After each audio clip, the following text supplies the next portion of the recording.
Robert Half research indicates 9 out of 10 hiring managers are having difficulty hiring. If you have open roles, chances are you're feeling this too. That's why you need Robert Half. Their specialized recruiting professionals engage their skills with their award-winning AI to connect businesses of all sizes with highly skilled talent in finance and accounting, technology, marketing and creative, legal, and administrative and customer support. At Robert Half, they know talent. Visit roberthalf.com today.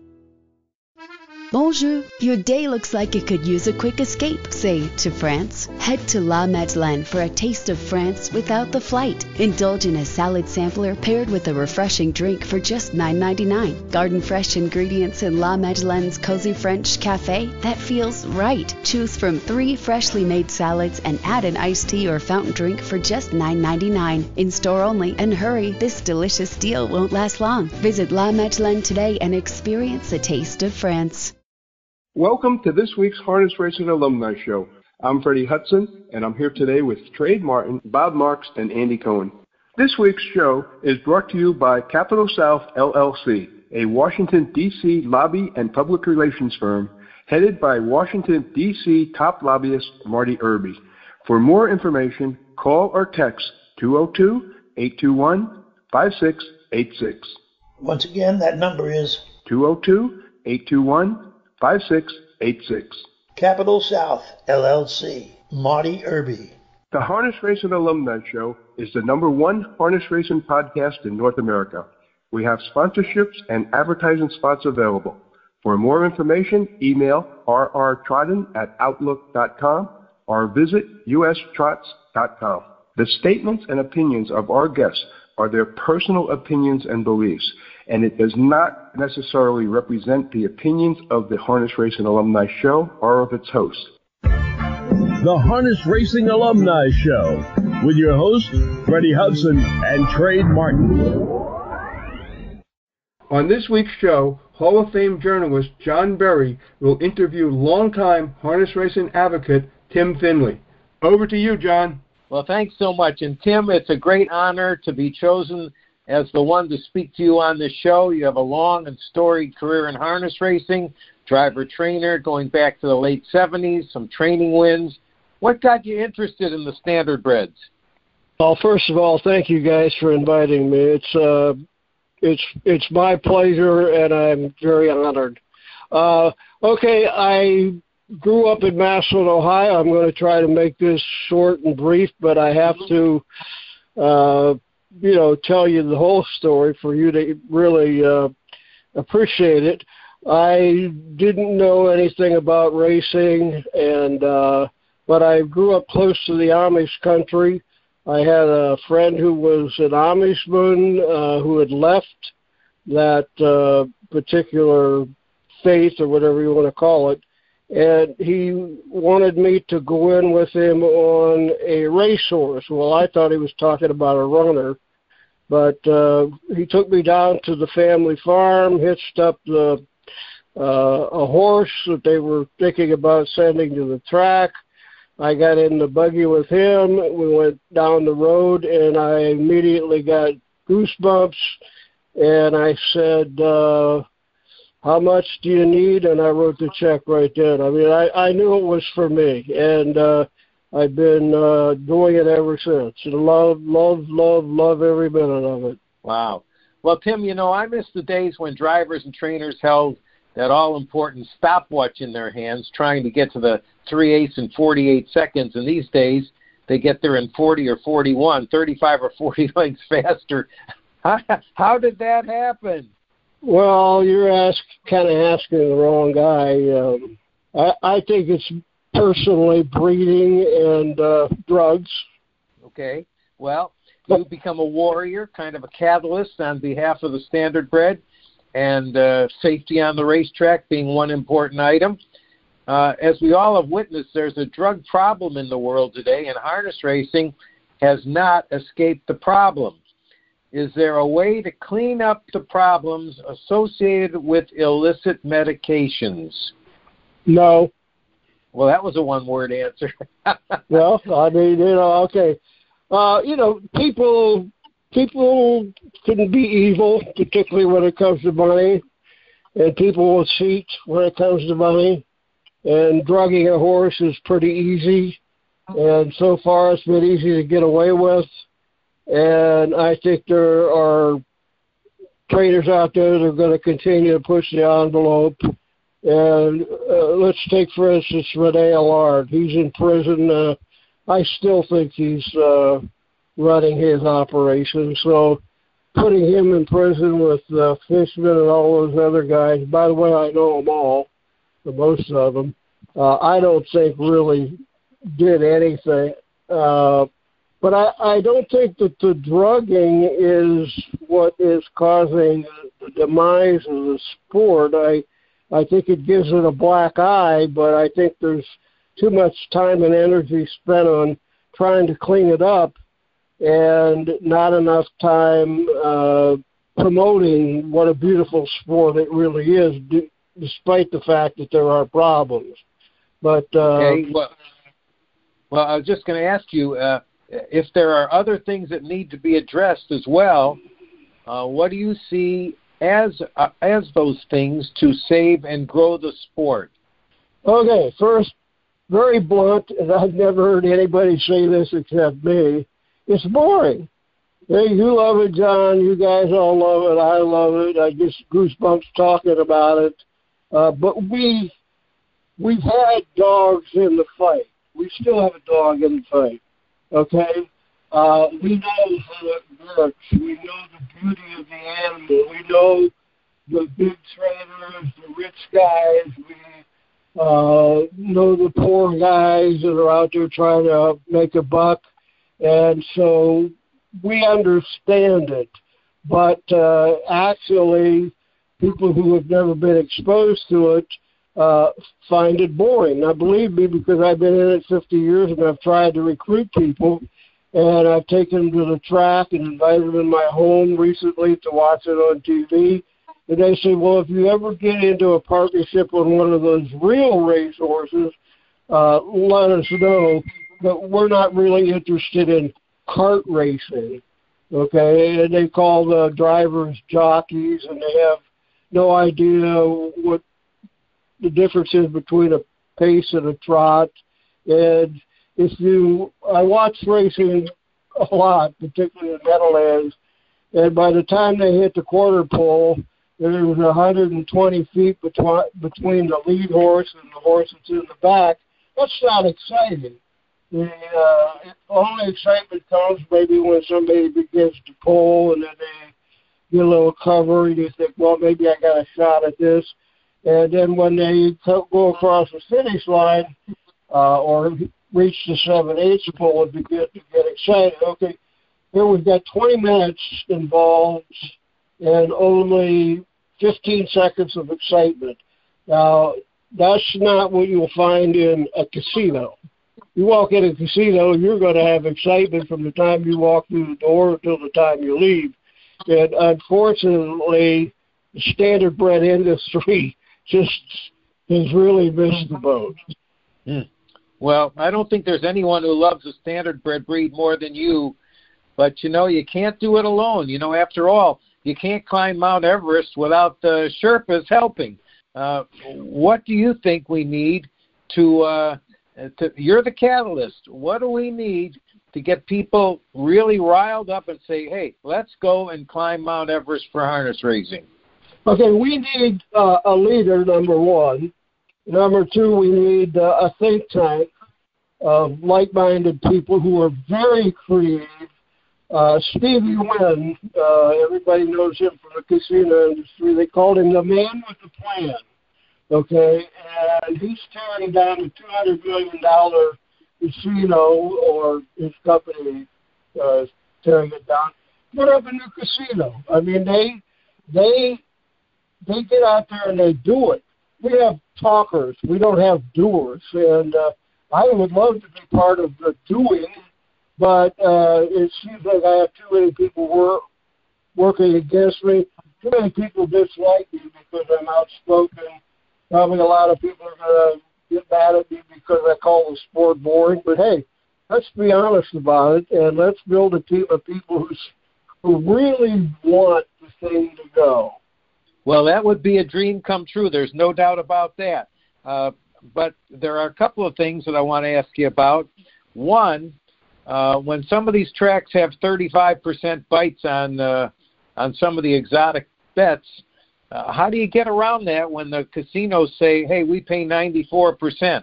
Of course, we all know that once the $94, if you have $100, it becomes 94, and then the 94 becomes 87, and the 80. Pretty soon you're down to zero, and they've got the whole $100 bill. But how does racing come over a 35% bite on exotic betting? Well, I personally don't think you have to worry about that right now. I think people are there for the excitement, not the numbers. Maybe some of the old-time gamblers complain about that type of thing. Now, I'm talking about getting people excited about the sport and not about nickels and dimes and the betting part of it. Too many people are trying to come up with gimmicks and new forms of things to invite people into betting, but let's get back to what the problem is. The problem is it is boring, okay? Get all that other crap out of our minds and let's address the problem. Let's make it exciting. We make it exciting, the people are going to come. They come, they're going to bet, and we can also make money selling advertising. Most sports do, but harness racing can't because it's got such a lousy name. All righty. Well, my next question then has to do with not only the betting part of it, but for the safety aspect, because we've all witnessed some of these horrific accidents on the racetrack, and it's not pleasant to watch. There are different thoughts on that. Some people say, "Hey, show them what's going on," and others say, "Hide it behind a curtain." What are your thoughts on that? Well, I think you got to answer to that. A lot of people hate me because I say, show it, and then fix it. And I'll ask you a question, John. I don't mean to put you on the spot, but please give me the name of the person that heads up the safety committee at the USTA. I don't know that. Bingo. There's no safety committee. All right? Number one, I've been in this for 50 years. I've gone to a lot of sales, and they sell used equipment. And these guys buy this junk, and then they send a horse out there. The equipment breaks, the horse goes down, and 4 horses go behind him. Well, we should have a safety inspector in every paddock. Look at the equipment. If there's any junk, have something there that they can exchange the junk for. Look at the shoes to make sure that they're nailed on correctly. And just make sure in the paddock that the horses that are going out there are equipped safely. I could go on, but here's the problem. Nobody's addressing that. And that's what you have to do, is get people to get on board and say, let's do it. Quit talking about it. Do something about it. These horses that are falling down, are they falling down because they're drugged? I don't know. I've tried to find out. I've called racing commissions and track vets and Jeff Burrell and Jason Settlemore. Hey, why did that horse die? Had a heart attack. Well, it was probably drugged, and that's why it had a heart attack. So come down on these guys that are giving them drugs. Also, horses should have physical exams that they have to pass before they go out on the racetrack. I've seen some horses go out on the racetrack. Oh, my God, so pathetic. And I've complained. I called the Meadowlands and complained. And actually, they've been very nice to work with because they know there's a problem. And they actually barred one horse from racing because he went the front quarter in like 25 and change, and the last quarter in 35 and change. I said, that's coming from lameness. They said, well, how can he go to front quarter that quick? I said, he's running from the pain. That train horses, they'll run from the pain. They'll bowl. So, I mean, this is a problem that has to be addressed with people smarter than me and people who are ambitious, who want to change the sport for the better. Well, you know, it's amazing that actually this problem is a century old. You know, Pop Gears died on the Pop Gears Day in 1924 at the fair when he was, and Billy Houghton, that should have awakened some people, and all of a sudden, and you've got Wayne Smullins and the Shelley Goodrows as you go through time. And I don't know if there's a solution to this. Okay, John, you're breaking up. That's why I need cell phone. Oh, okay. Still there? I'm here, and I was saying that this is a problem that's been going on for 100 years, from Pop Gears to Billy Houghton to Wayne Smullen to Shelley Goodrow, on and on and on you can go, and the accidents that have disabled people permanently in our sport. I don't know that there's it's inherent when you're going 35, 36, 37 miles an hour, and I don't know if there is a cure for it. I know there is, because I believe that everything has a solution. We've had cancer for a long, long time, and they're constantly working to find cures, find the cause, and you know what? Slowly they're doing it, okay? But they're at least trying to do something. We're not. See, everybody's taking that attitude. Well, it's been going on for years, and we don't have as many that break down as the thoroughbred people. Well, that's bull, okay?